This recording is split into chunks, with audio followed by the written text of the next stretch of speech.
Hey, welcome back to the podcast. Whether you're watching or you're listening, know that I'm always grateful for you and would love even more comments and feedback on what we're doing. On today's show, I actually carved out a piece from last year's Success Summit. One of the questions I get more than anything else is sort of this, hey Tom, how do I grow? How do I grow my business? And rather than giving you very specific tactics, I wanted to be a little more macro in my approach. Buckle up, listen, enjoy, and make sure you leave a comment at the end. See you soon. Now this one I love. I would say get your phones out, but you're gonna get all the slides. How many of you ever ask yourself this question? What should I mail to my database? Whoever asks themselves that question? What should I mail? So we asked all of our best clients, and there's a group inside of Team Plus that they mastermind a lot. And what they're always looking for is, what's the easy thing that I can do every quarter to educate them and to stay relevant? So take a look at what they're sending every quarter. So every quarter, I'm not gonna send them my entire year, but that's a brilliant piece. I'm gonna send them, here's all the transactions we did in the first quarter. Here's all the transactions we did in the second quarter. Here's all the transactions we did in the third and the fourth.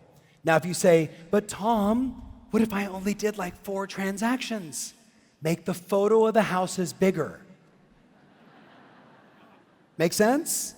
If it was only 1, make it fabulous. But in this case with Tom, it was 262 last year. Then once a quarter, how's the local market? And he gives them a snapshot on each of the areas that he serves, the average sales price, the number of homes sold, and the average days on market. But this goes out in February, then in April. You with me? Like, it's every quarter automatic. And I love the last one.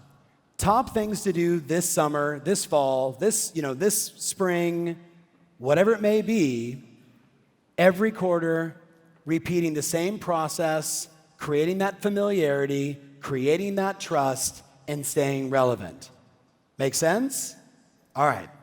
So again, we call that the ultimate quarterly marketing sequence. So let's go to the next one. Okay. Who in this room has ever screwed up on a transaction?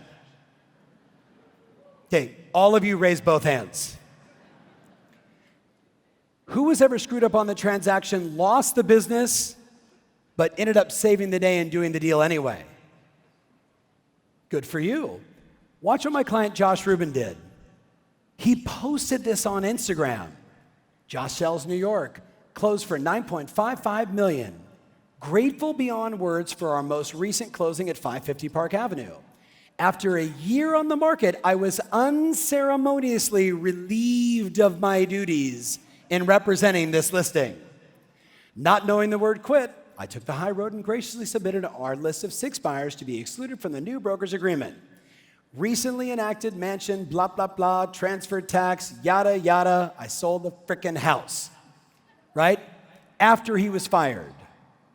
Do you have the courage to tell people that you got fired and you don't understand the word quit and you do whatever it takes?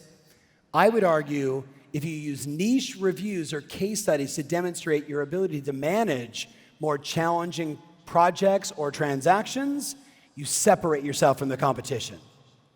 Make sense? Let's keep going. This is an easy one. Now remember, you only have to pick 3 to 5. You only have to pick 3 to 5. So far, do you guys have a few ideas you can implement? Do you guys have a few ideas you can implement? Okay, so before I show you even one more, debrief your buddy right now. What are the 2 to 3 referral campaigns you're going to implement in the fourth quarter? Debrief with your buddy right now. What are the 2 to 3 that you're going to implement in the fourth quarter? So let's keep going. You ready? Shh. I'm going to give you 3 or 4 more, and then we're going to transition. So should you call your entire database at least once a year and say, are you living in your dream home now? Because what's the answer for most of them? No. Well, with everything happening in the market, have you guys had any thoughts of selling? When they go, what does that mean? Yes, yes, that means they're thinking about it. Then I say, well, do you know anyone else that's had thoughts of selling if they don't give us the answer we want? Or who do you know that's tried to sell in the past and it didn't work out? The bottom line is, if you don't ask, you don't get. But let me show you a couple more easy ones. I would argue that you should ask every person in your database, in the beginning of the year, would they be willing to send you just one referral for the year? Just one. Now, some of you are a little crazier, and some of my clients are doing this. Hey, will you send me 10 referrals this year? Oh, God, Christina, 10? I don't know, maybe 3. You with me? Some of you will get that later. Okay, I'm going to give you 2 or 3 more. You ready? This one is something that we discussed at a very exclusive mastermind recently with like 37 people, myself, 2 days, Jay Abraham, and an insane kind of marketing conversation. We talked about growing your sphere and trust through strategic co-marketing with other business professionals. So try this on. I would argue that you should do co-branded services marketing with you and your lender, your favorite restaurant owner, your attorney, your CPA, and more. So in your notes, write this down. What I'm talking about, Scott, is 1 time a month, you write an email or a video where you recognize why you love your CPA, how she has saved you money, and how she is the ultimate person to help anybody navigate through their tax situation. Now, Dave, if I write that about my CPA, do you think there's a chance she may reciprocate? What do you guys think? And again, the force multiplier kicks in. Alan, you and I both know the whole game is trust. And if I write a letter and say, Sal is the best restaurant in town, and if you haven't been before, he's even giving you a $100 gift card on my behalf if you just mention my name, which he would do. If Sal turned around and sent to his email list, I know there's lots of real estate agents in Newport Beach, but this guy, Tom Ferry, is the real deal. He helped me here, here, and here. And if you ever have any thoughts of buying or selling, he's the guy. That type of marketing in this environment where everything is based on trust and reviews is killer marketing. Let's keep going. Grow your sphere through influencers. Write this in your notes. You ready? How many people follow you that have more than 1,000 followers on Instagram, Facebook, etc.? How many people do you know that have influence? And I don't mean like, well, maybe she's the beauty gal who talks about makeup, but she'd probably charge you for this. But it could just be a friend of yours who has tremendous reach, who's just respected in your marketplace. And Spring, I would argue that you should interview them on video. Talk about their area of expertise. They will in turn share that video on their social channel, introducing you to everyone that they know. By the way, guys, look up here. This is what every podcaster and influencer is doing right now. I've got 10,000 people, you got 10,000 people, let's both be on each other's shows, and we both get a 2,000 person lift. It's happening every single day, and I would argue you should do the same. I'm gonna give you one last one. I want you to be the educator. I had a friend of mine from Bank of America come to my office and do a meeting called How to Buy Your First Home from a loan officer's perspective. Jeff has now done, I want to say, 4 loans just from my office alone, and probably refining all 4 of them this week. Think about it. What if you contacted CEOs of local companies, small businesses, large businesses, 50 people, 100 people in your town, and offered a no-obligation seminar where you teach people how to buy their first home? What if you did something like this? What do you think would happen? What do you think would happen? So, I'm going to stop talking about referrals for a minute.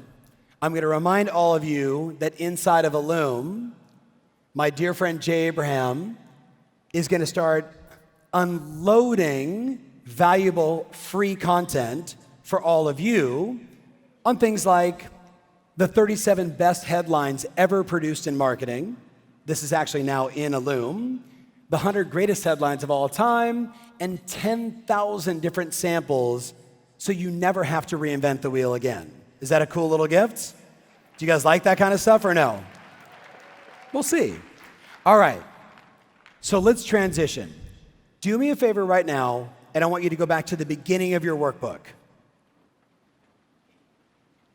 And I want you to scan all of the best ideas, the things that you want to do, and I want you to find just 5 things you're going to do. Just 5.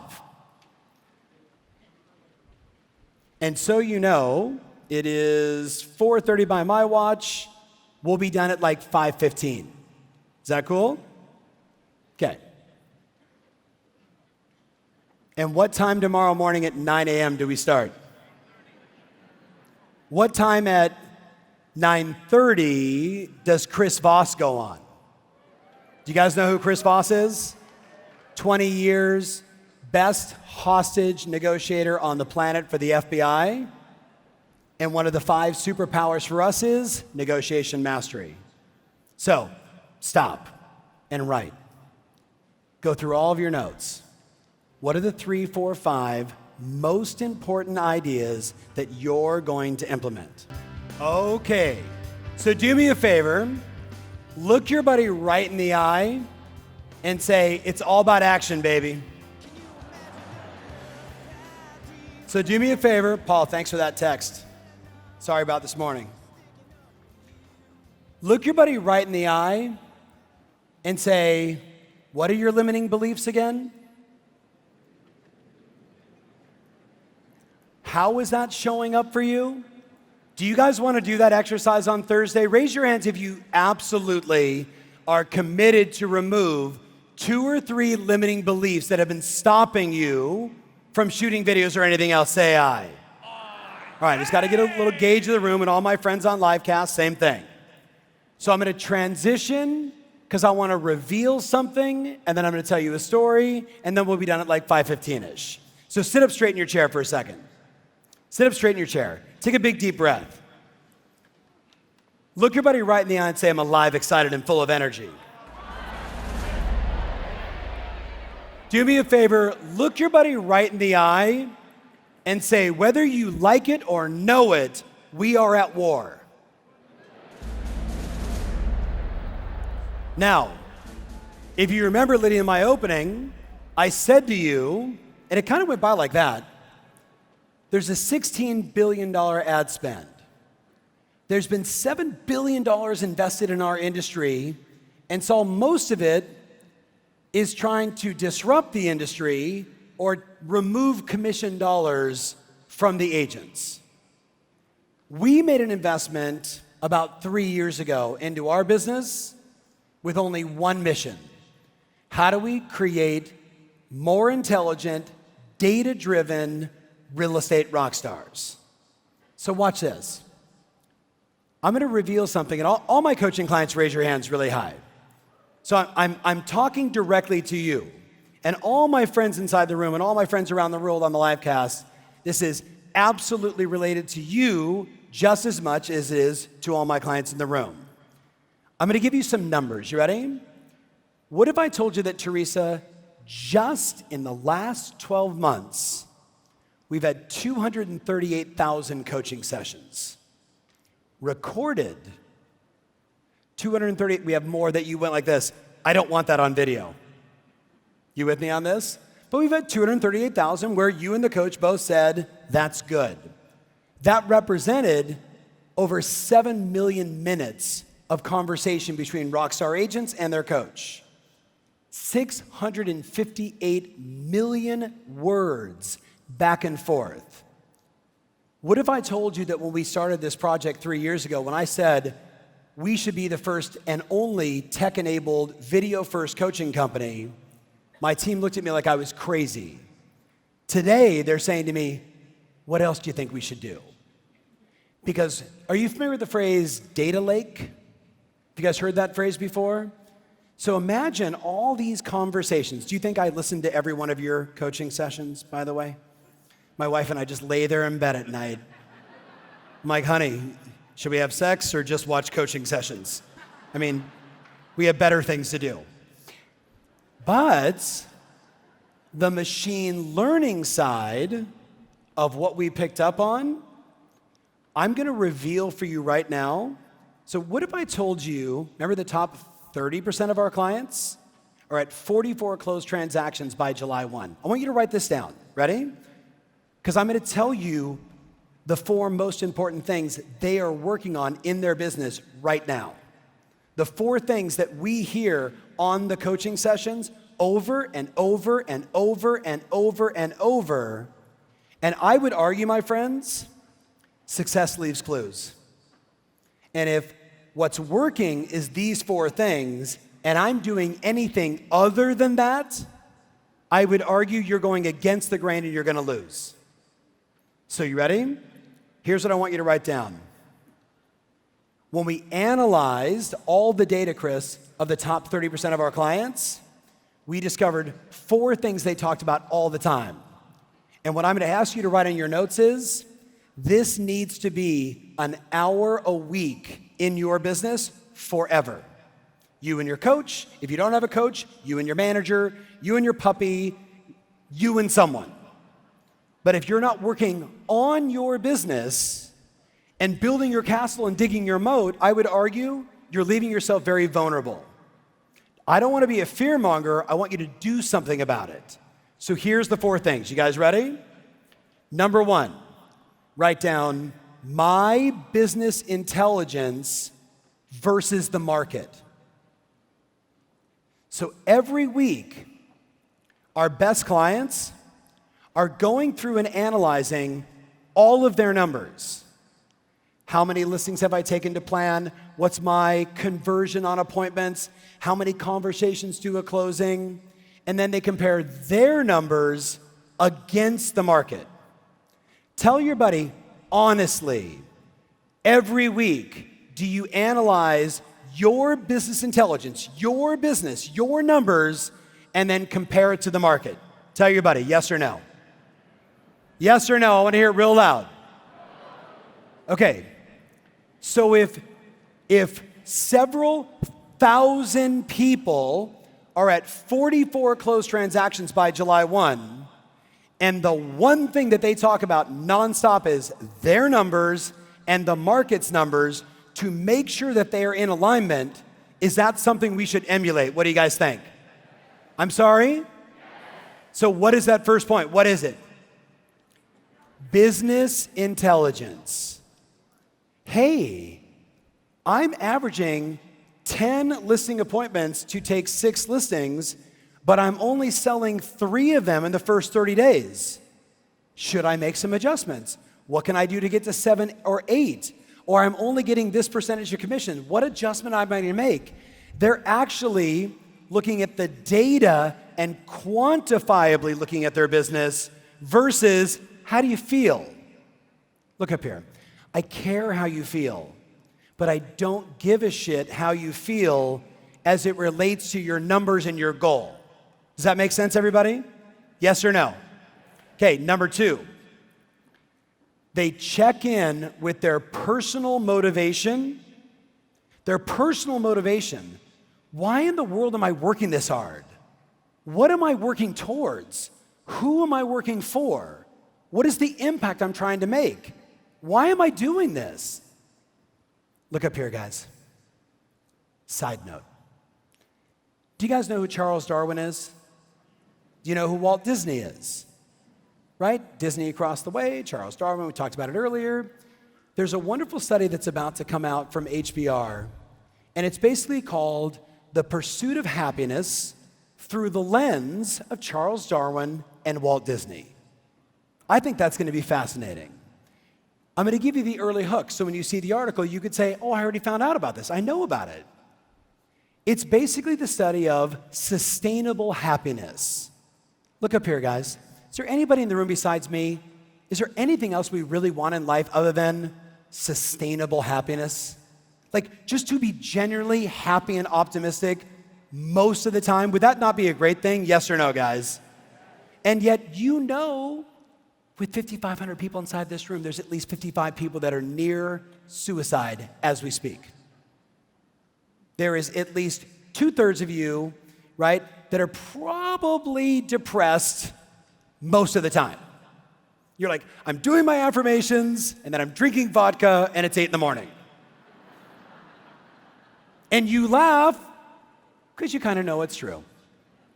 So in this article, they asked the question, how do you sustain happiness? And there was only 2 answers. Do you guys want to know the 2 answers? Do you want to know? Are you sure? Because, William, it's always the easiest things. And I asked my coaches yesterday as I was sharing this, and they said, oh, it's going to be relationships, it's going to be gratitude, it's going to be faith. And I was like, all those are good, but they're not the answer.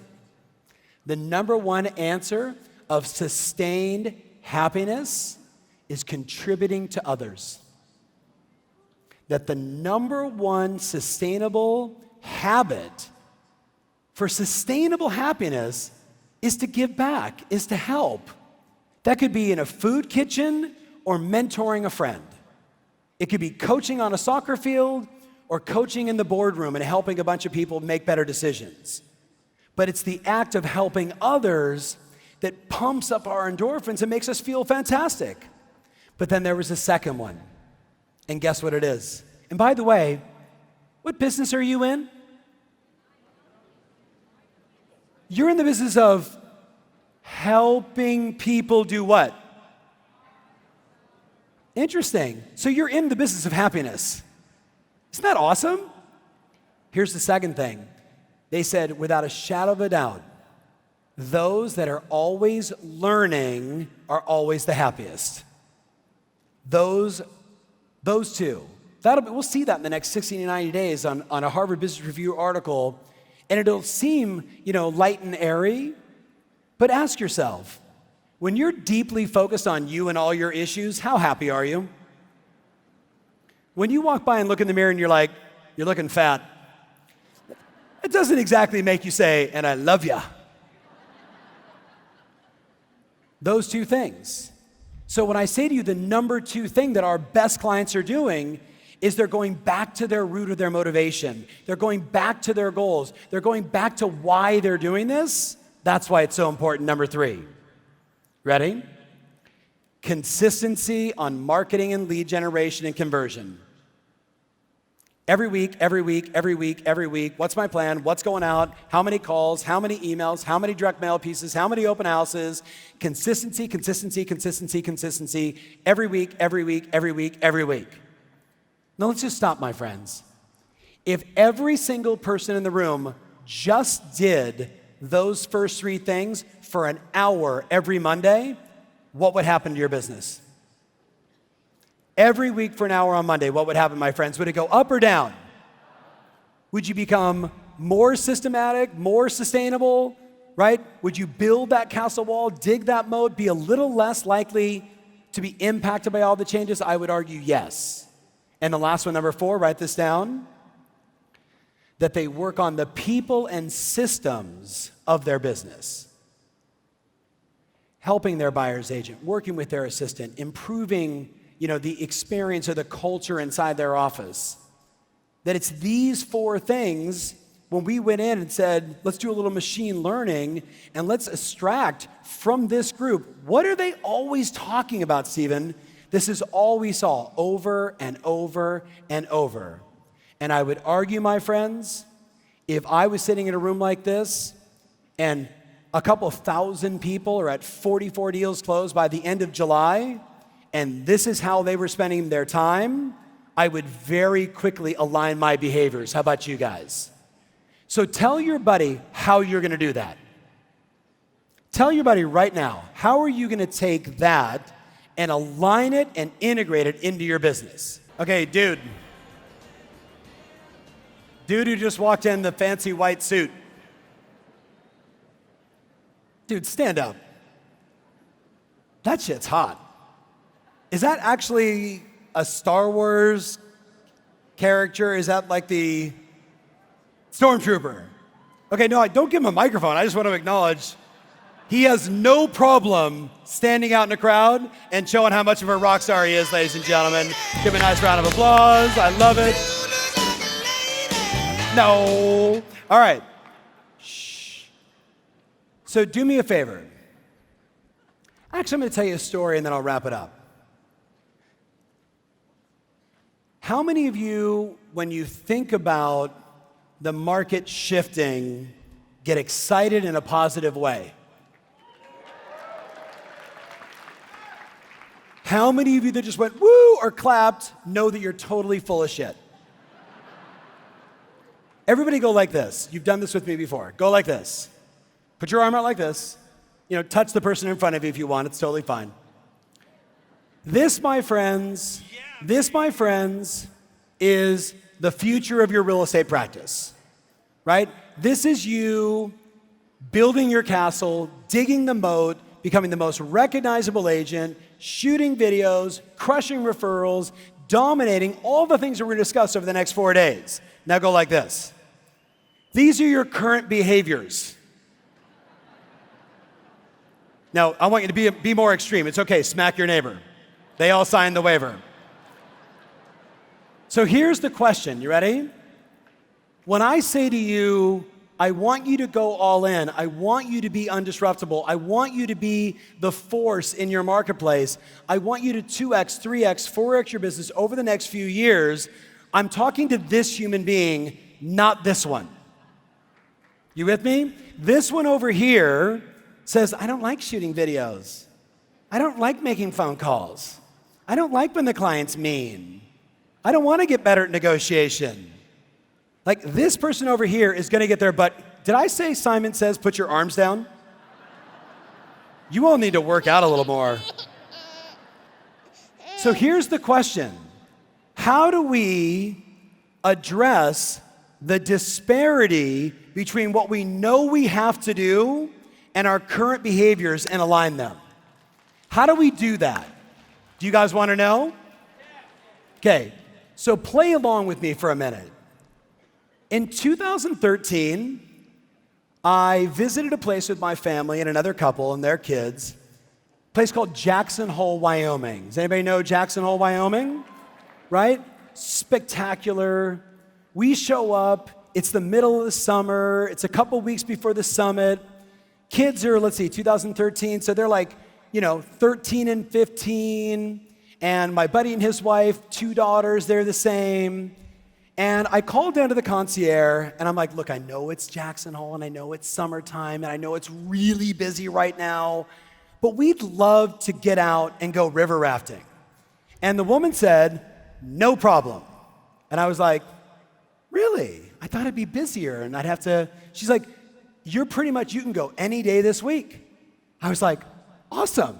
She goes, but you should know that the water's running really high right now. And I said, okay, because I have no bearing of what that means. So I say, well, we'd like to go tomorrow. And she's like, no problem. I'll book it for you. You guys gonna drive or do you want the transportation? I said, we'll drive our own car. We get in our little jalopy, we ride over there, we show up, and there's basically no one there except for the people that work there. And they're all like smoking cigarettes like a bunch of crack addicts. And they look at us and they're like, you guys really want to go? And we're like, yeah, we want to go. I mean, we're at Jackson Hole. It's 85 degrees outside. It's beautiful outside. We want to play in the water. It'd be super fun. And this woman about this tall, literally looks at everybody and goes, I got this. Come on, get in the van. We're like, all right, we get in the van. You get in the van, you drive all the way down. The boats are already there. We show up, and as we start getting closer, she's like, how many of you have done this before? And by the way, there's a couple that are also with us in the van that are 117 years old. So I'm like, I've done it before. I was in Vail once and someplace else. And she's like, the water's running really fast. And I was like, yeah, and really high. And I was like, what does that mean? She goes, well, to give you context, it's normally at 12,000. It's at 25,000, which basically means cars are inside the water and the entire world is flowing down the river. And my wife looks at me and she's like, what are we doing? I was like, we're going river rafting. They wouldn't let us go if it wasn't safe. My boys are like, this looks great. And then, Steve, we walk up to the little place, and they put us in full gear. I was like, I wanted to be like, take my shirt off and go in the water. And they're like, there is no taking shirt off. There is no going in the water. She gives us booties, full plastic gear, and then I should have known when she's like, here's a helmet. I was like, you know that vision you have of river rafting with like a coolie and a beer, and you're doing circles, and you're jumping off with your family? This little woman goes, let me explain how this is gonna work. The water's running high and the water's running fast. When we get inside the water, it's gonna be calm at first. And I'm like, okay. I'm now like fully listening. She's like, let me explain. When we get to the first set of rapids, I'm not gonna say row, I'm going to scream, row! And when I scream row, and she's looking at me and my buddy Claude, she's like, if you two don't row your asses off, children are gonna die. Now, she didn't say that, because that would be bad for the waiver in her Yelp review. But what was she saying when she's like, you two have to row your face off? And I'm like, okay, I got it, we gotta row. So we get in, and now, of course, what's my heart rate doing? I'm on vacation. I was drinking Chardonnay the day before outside. La, la, la. We're in the mountains. This is fun. And now my heart rate's going. I'm looking at my wife, who is just very Italian, olive skin, that's now turning yellow, because she's looking at her babies and saying, they're going to die, you're going to live, and then I'm going to kill you. So we get in the thing, and we're cruising, and I'm like, this isn't that fast. We're just, whatever. Yeah, the water's moving, and yeah, it's a little bit high, and the water's a little murky, but I kind of want to take this little thing off and jump in the water because it's kind of nice. And I'm like, see it? I'm like telling her, I'm going to zip this thing down. And she's like, do not put the thing down. Right, and she turns around, like, now she's, they stand at their back of the boat. She's looking around, looking at us, checking everything out, looks at my kids and says, take your feet and jam them under the wood plank. My boys are like, and I see like my son Steven like grab the rope on the side of the boat and wrap it around his wrist. He's smart. And she says, you can't do that because you have to row. And this intensity in her eyes made me feel like nervous and anxious, like, holy shit, what's coming? But outside, it's beautiful. It's like right now, you're like, interest rates are low. I got money in the bank. This is awesome. I'm in Anaheim at a seminar. I'm gonna drink in 5 minutes. That was the mindset that I was in until it started to speed up. And as it started to speed up, I found myself, because now Claude is here and I'm in here. We're the men. We're supposed to take care of our families. This is our tribe. I'm on this side. He's on that side. He's mad because he's also this-handed, so he's got to go this way. And all of a sudden, it starts picking up, and she's like, start rowing. Row faster. And we're rowing, but we're just rowing basically into our death. You know what I mean? Because we could see the white water and all what's coming up. And she starts from this cute little screaming, when we get to the peak, if you stop rowing, we will not make it out and die. That time she said it. And I was like, I'm on vacation. And my buddy Claude is like, the biggest smile on his face, because he is just, he's all blissed out. This is gonna be rad. And we start rowing. And if you guys know the experience, we get to the first peak, the boat goes up like this. I'm now rowing into air. You with me? But she's screaming, row, row. And I'm like in the air. Just freaking out. And then what does the boat do? Now I am looking straight down and I'm rowing into the water, and I feel like, do you guys remember the show Land of the Lost? Marshall, Will, and Holly on a routine expedition. It's the Land of the Lost. Ah! Sorry, Hanna-Barbera kid. We're rowing, and literally the boat hits the bottom and then bends like this.